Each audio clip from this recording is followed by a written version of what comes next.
سمجھدار ہونے کا سب سے بڑا نقصان یہ ہے کہ ہم وہ باتیں بھی سمجھنے لگتے ہیں جو کہ ہمیں نہیں سمجھنی چاہیے۔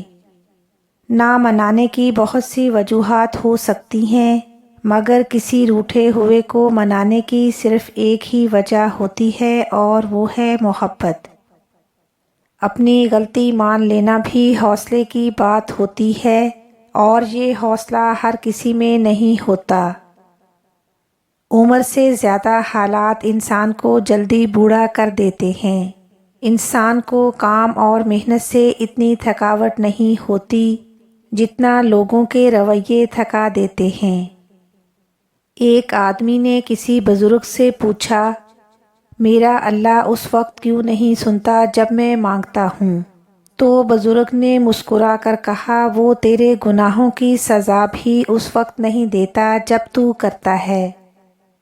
دنیا میں ہزاروں خوبصورت انسان ہو سکتے ہیں، مگر خوبصورت وہ ہے جو ہمارے چہرے پر مسکراہٹ اور سکون قلب کا باعث بنے۔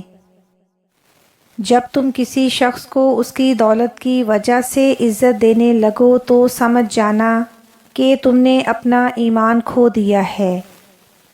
جب خواہشات مر جاتی ہیں تب صرف سمجھوتے رہ جاتے ہیں، پھر چاہے آپ خوش ہوں یا اداس کوئی فرق نہیں پڑتا۔ دل کا اچھا ہونے سے کہیں بہتر ہے انسان زبان کا اچھا ہو، کیونکہ واسطہ سب سے پہلے آپ کی زبان سے پڑتا ہے۔ دل تک تو کچھ خاص لوگ ہی پہنچ پاتے ہیں۔ بھولنے کی عادت لازمی سیکھنی چاہیے۔ جتنی جلدی حادثات فراموش کریں گے اتنا درد بے معنی ہو جائے گا۔ ہر انسان میں خوبی اور خامی دونوں موجود ہوتے ہیں، فرق بس اتنا ہے کہ جو تراشتا ہے اسے خوبی نظر آتی ہے اور جو تلاشتا ہے اسے خامی نظر آتی ہے۔ بعض اوقات کچھ جگہیں چھوڑنی پڑتی ہیں، نہ چاہتے ہوئے بھی من کو مارنا پڑتا ہے۔ وہ لوگ جن کے بغیر رہنا ناممکن ہوتا ہے، کسی موڑ پر آ کر انہیں بھی چھوڑنا پڑتا ہے۔ معافی آپ کو کمزور نہیں بناتی، یہ آپ کو آزاد کرتی ہے۔ پریشانی کا سب سے بڑا اور خوبصورت حل نماز ہے۔ جھوٹ سننے کا مزہ تب آتا ہے جب آپ کو سچ پہلے ہی سے معلوم ہو۔ رشتے خوبصورت آواز، اونچے مرتبے اور خوبصورت چہرے سے نہیں بنتے، بلکہ خوبصورت دل اور نہ ٹوٹنے والے بھروسے سے بنتے ہیں۔ اگر حقیقت کو قبول کرو گے تو ہمدردی کی ضرورت نہیں پڑے گی۔ کسی کا آپ پر اعتماد کرنا آپ سے محبت کرنے سے زیادہ قابل تعریف ہے۔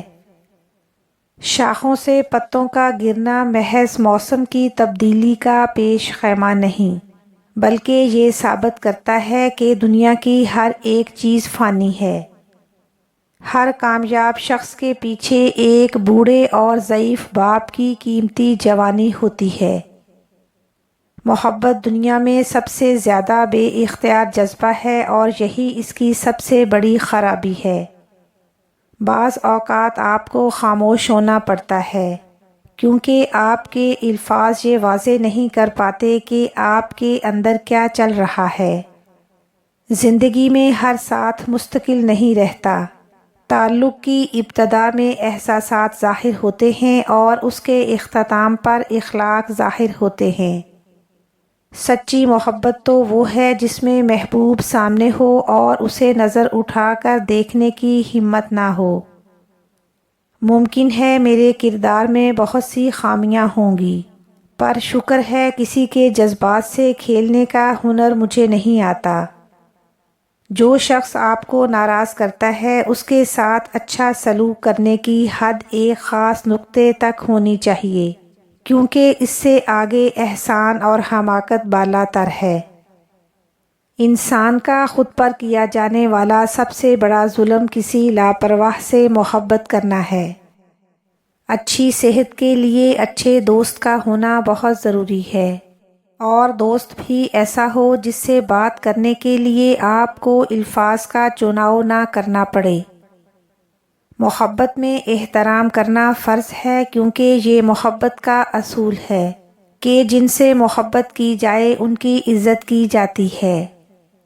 خواہشوں پر ضبط اچھے نتائج کا حامل ہے، اور خواہشوں کو آزاد چھوڑ دینا برے نتائج پیدا کرتا ہے۔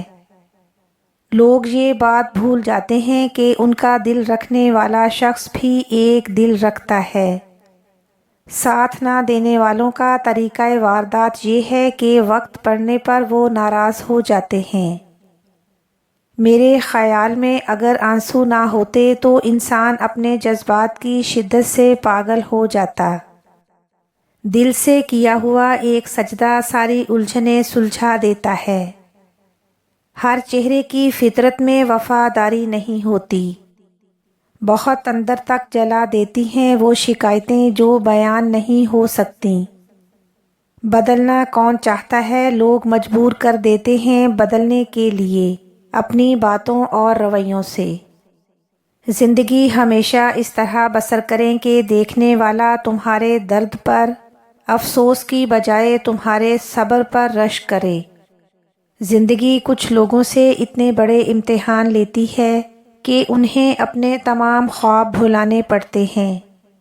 حرام اور حلال پر کوئی لیبل نہیں لگا ہوتا، ان میں جو چیز فرق کرواتی ہے وہ خوف خدا ہے۔ ایک شخص بن کر نہ جیو بلکہ ایک شخصیت بن کر جیو، کیونکہ شخص تو مر جاتا ہے مگر شخصیت ہمیشہ زندہ رہتی ہے۔ ہر چیز اپنے مقررہ وقت پر ہی بدلتی ہے، لیکن ایک انسان ہی ہے جو کسی بھی وقت بدل سکتا ہے۔ کچھ حادثے انسان کی بہتری کے لیے ہوتے ہیں، لیکن انسان کو وقتی سمجھ نہیں آتی۔ کچھ وقت گزرنے کے بعد انسان کو سمجھ آتی ہے کہ جو بھی ہوا میرے حق میں بہتر تھا۔ اچھی کتابیں اور اچھے دل ہر کسی کی سمجھ میں نہیں آتے، یہی وجہ ہے کہ اچھی کتابیں اکثر گرد اور اچھے دل اکثر ٹھوکروں کی زد میں رہتے ہیں۔ کسی کا دل توڑ کر معافی مانگنا بہت آسان ہے، مگر اپنا دل ٹوٹنے پر کسی کو معاف کر دینا بہت مشکل ہے۔ سب راستے بند ہو سکتے ہیں مگر میرے رب کی رحمت کا راستہ کبھی بند نہیں ہوگا۔ عمریں گزر جاتی ہیں اور الفاظ کے گھاؤ کبھی نہیں بھرتے۔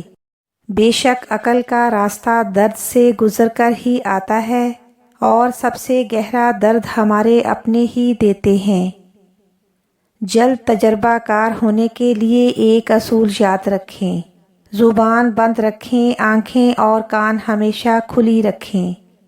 دوستوں کے مسائل آپ کے مسائل بن جاتے ہیں، اس لیے جتنے کم دوست ہوں گے اتنے ہی کم مسائل ہوں گے۔ جب خاموشی کو ہتھیار کے طور پر استعمال کیا جائے تو یہ الفاظ سے بھی زیادہ زخم دے سکتی ہے۔ ہم وہ سارے کام پہلے کر لینا چاہتے ہیں جو ہمارے نفس کو پسند ہیں، اور وہ سارے کام زندگی کے آخری حصے کے لیے چھوڑ دیتے ہیں جو اللہ کو پسند ہیں۔ روزمرہ زندگی میں چھوٹے چھوٹے معاملات اور فائدے کو دیکھنے والا انسان کبھی بڑی کامیابی حاصل نہیں کر سکتا۔ الفاظ سب کچھ ہوتے ہیں، دل جیت بھی لیتے ہیں اور دل چیر بھی دیتے ہیں۔ اللہ تعالیٰ نے عورت کا رتبہ بہت بڑا رکھا ہے، اتنا بڑا کہ رحمت بن کر آتی ہے اور جنت بن کر جاتی ہے۔ یہ بات انسانی فطرت کا حصہ ہے کہ جس چیز کو وہ حاصل نہیں کر پاتا اس میں نقص نکالتا ہے۔ ہمیشہ اچھا سوچا کرو، کیونکہ ایسا کرنے سے انسان بہت ساری پریشانیوں سے بچ جاتا ہے۔ قریبی رشتہ داروں اور گھر والوں کے حسد سے بچنے کے لیے یہ 3 کامیاب طریقے اختیار کریں۔ نمبر 1، آپ سے حسد کرنے والے لوگ آپ کی خوشیوں اور کامیابیوں سے جلتے ہیں۔ وہ آپ کی باتیں جاننے کی ٹوہ میں لگے رہتے ہیں۔ اگر آپ ان سے اپنی خوشیاں اور عطا کردہ نعمتوں کو چھپا کر رکھیں گے تو آپ ان لوگوں کے حسد سے بچے رہیں گے۔ نمبر 2، ایسے لوگ باتوں ہی باتوں میں حسد کی وجہ سے آپ پر طنز کے تیر چلاتے ہیں۔ آپ ان کی باتوں پر صرف مسکرا دیں اور انہیں اچھے انداز سے نظر انداز کریں اور خاموشی اختیار کریں، کیونکہ قریبی رشتہ دار اور فیملی ہونے کی وجہ سے آپ ان سے دوری اختیار نہیں کر سکتے، لہٰذا اپنی خوشیوں کا تذکرہ کرنے کی بجائے خاموش رہنا آپ کے حق میں بہتر ثابت ہو سکتا ہے۔ نمبر 3، اللہ تعالیٰ کا ذکر کرنا اور اس کی نعمتوں پر شکر ادا کرنا اپنی عادت میں لازمی شامل کریں، اور صبح و شام سورہ فلق اور سورہ ناس پڑھ کر خود پر دم کیا کریں۔ اللہ تعالیٰ حاسدوں کے حسد سے ضرور حفاظت فرمائے گا۔ ناراض آدمی کو پیار سے خاموش کرو، بیمار انسان کو نرمی سے خاموش کرو، کنجوس کو سخاوت سے خاموش کرو، اور جھوٹے انسان کو سچ کے ساتھ خاموش کرو۔ کوشش کریں کہ اپنی آواز کو مدھم اور لہجے کو نرم کر سکیں۔ ہمارے بہت سے مسائل صرف اتنا کر لینے سے حل ہو سکتے ہیں۔ انسان پریشان ہوتا ہے تو راستہ بدل لیتا ہے، منزل بدل لیتا ہے، دوست بدل لیتا ہے، ارادہ بدل لیتا ہے، لباس بدل لیتا ہے، حتیٰ کہ گھر بدل لیتا ہے، مگر افسوس خود کو نہیں بدلتا۔ اور آخر میں میری دعا ہے کہ اے اللہ، اے رب کائنات، اس بے تاب نفس اور کمزور جسم پر رحم فرما، اس لیے کہ جو تیرے سورج کی تپش کو برداشت نہیں کر سکتا، وہ تیرے جہنم کی آگ کو کیسے برداشت کرے گا؟ جو تیرے بادل کی گرج سے کانپ اٹھتا ہے، وہ تیرے غضب کی آواز کو کیسے سن سکتا ہے؟ جسے تیری رحمت اور پیار کی عادت ہے، وہ تیری ناراضگی کا سامنا کیسے کر سکتا ہے؟ یا اللہ، ہمارے حال پر رحم فرما، کرم فرما اور معاف فرما، اور ہم سب سے راضی ہو جا۔ آمین ثم آمین۔